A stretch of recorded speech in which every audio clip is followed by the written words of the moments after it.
বিয়ের সাথে আরেকটা বিয়ে হবে। কয়টা বিয়ে হবে? দুইটা। বেজাটা খাইছেন না শুকনাটা খাইছেন? জামাই বলতে এনে এক জোড়া, আরেক জোড়া কই পামু? তোমার আর আমার বিয়ে হবে। কে? আলহামদুলিল্লাহ। যা হওয়ার তা হয়ে গেছে, যা ঘটার তা ঘটে গেছে। আমি বিয়ে করে ফেলছি, তাও আবার তোমার মতো একটা ছেলেকে। কবুল বলেন। এই বিয়ে হবে না, এই বিয়ে হবে না, এই বিয়ে ক্যান্সেল। কি? কি বলতেছেন বিয়ান? বিয়ে ক্যান্সেল মানে বিয়ে হবে না কেন? কইলেই বিয়ে ক্যান্সেল হয়ে যায় নাকি? আমি বলছি এই বিয়ে হবে না মানে এই বিয়ে হবে না। আর যদি এইখানে এই বিয়ে হয় তাহলে একটা বিয়ে হবে না, তাহলে দুইটা বিয়ে হবে। এই বিয়ের সাথে আরেকটা বিয়ে হবে। কয়টা বিয়ে হবে? দুইটা। ওকে, দুইটা বিয়ে হবে। কি কইতেছেন এসব বিয়াই? বেজাটা খাইছেন না শুকনাটা খাইছেন? হ্যাঁ, বিয়া দুইটা হয় কেমনে দিকে? জামাই বলতে এনে এক জোড়া, আরেক জোড়া কই পামু? তোমার আর আমার বিয়ে হবে।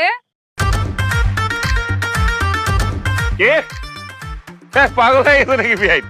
আপনার বিয়ে করবো আমি?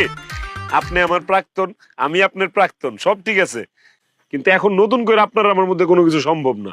আপনারে বিয়ে কইরা আমি আমার জীবনটা শেষ করতে চাই না। অর্ক, আমি না তোমাকে অযথাই ভুল বুঝছিলাম, আর এটা না আমি আরো পরে বুঝতে পারছি যে তোমার কোনো দোষ ছিল না, সব দোষ আমার ওই কাজিনের। ওর কথা শুনে আমি তোমাকে লুচ্চা ভাবছি আর তোমার সাথে ব্রেকআপ করে ফেলছি। জানো অর্ক, তোমার সাথে ব্রেকআপ হওয়ার পর আমি একদিনের জন্য তোমাকে ভুলি নাই। আমি তোমাকে ভুলার অনেক চেষ্টাও করছি, 5-7টা প্রেমও করছি, কিন্তু যে ছেলের সাথেই প্রেম করছি সেই ছেলের মধ্যে গিয়েই আমি তোমাকেই খুঁজছি। বিশ্বাস করো, তখনই আমি বুঝতে পারছি যে আমি তোমাকে ছাড়া থাকতে পারবো না, আমার তোমাকেই লাগবে। আমি বিয়ে করলে তোমাকেই করবো, নাহলে আমি সারা জীবন আবিয়াতে থাকবো। তাই আজকে আমি আমার ইগো বিসর্জন দিয়ে সবার সামনে বলতেছি যে অর্ক, আমি তোমাকে অনেক ভালোবাসি, আমি তোমাকে বিয়ে করতে চাই। Will you marry me? না,